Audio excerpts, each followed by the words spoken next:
23 जून को आ रहा है ऐसा योग जिसने करवाई थी महाभारत। जी हाँ, कई वर्षों में बनने वाला योग 23 जून को आ रहा है, जिसे महाभारत युद्ध के लिए भी उत्तरदायी माना जाता है। विद्वान युद्ध आदि की आशंका अब भी देख रहे हैं। यह योग युद्ध और आपदा के लिए जाना जाता है। राजनीतिक उठापटक की आशंका भी जताई जा रही है। 1945 और 1948 में भी यह योग था जिसने हिरोशिमा और नागासाकी जैसी मानवीय इतिहास की भीषण त्रासदी दी, तो वहीं भारत में सांप्रदायिक दंगों में लाखों लोग काल कलवित हुए। इसके साथ ही इस दौरान एशिया और अफ्रीका में ब्रिटिश साम्राज्य समाप्त होने लगा। यह योग है 13 दिवसीय पक्षदोष। 23 जून से आरंभ हो रहे कृष्ण पक्ष में प्रतिपदा और चतुर्दशी तिथि क्षय होने के कारण केवल 13 ही दिन है। यह पक्ष 23 जून से आरंभ होकर 5 जुलाई तक रहेगा। ज्योतिर्निबंध में 13 दिवसीय पक्ष योग को रौरव काल योग कहा गया है। संहिता ग्रंथों में इसके अशुभ फल बताए गए हैं। 13 दिन के पक्ष का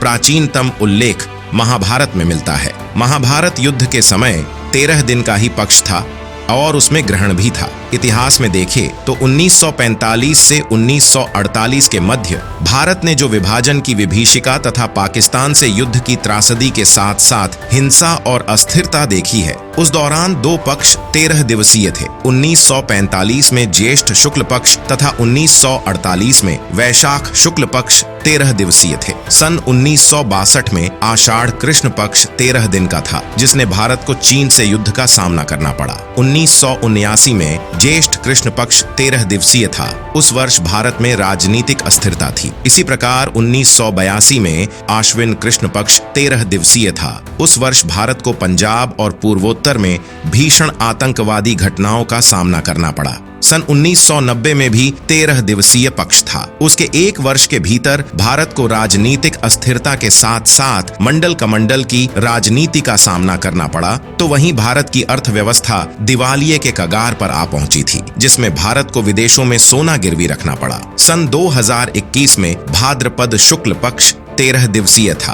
और उस वर्ष भारत कोरोना की विभीषिका झेल रहा था। 13 दिन के पक्ष का परिणाम प्राय संपूर्ण वर्ष झेलना पड़ता है। पिछले लगभग 100 वर्षों की घटनाओं को देखते हुए इस वर्ष भी इस 13 दिवसीय पक्ष के चलते राजनीतिक अस्थिरता, महंगाई एवं अर्थव्यवस्था में मंदी, प्राकृतिक आपदा तथा सीमाओं पर तनाव जैसी समस्याओं की आशंका भारत के संदर्भ में व्यक्त की जा रही है। वहीं वैश्विक स्तर पर युद्धों एवं प्राकृतिक आपदाओं के चलते जनहानि की भी आशंका बताई जा रही है। हालांकि कुछ वर्ष ऐसे भी हैं जिनमें 13 दिवसीय पक्ष होने पर भी कोई अनहोनी घटना देखने को नहीं मिली। ऐसी वर्षों में 1951, 1993, 2005, 2007, 2010 आदि वर्ष भी हैं। ईश्वर से प्रार्थना है कि यह वर्ष भी सामान्य रूप से ही व्यतीत हो। मुहूर्त में भी 13 दिवसीय पक्ष को शुभ नहीं माना जाता, परंतु ज्योतिर्निबंध में कश्यप का एक कथन मिलता है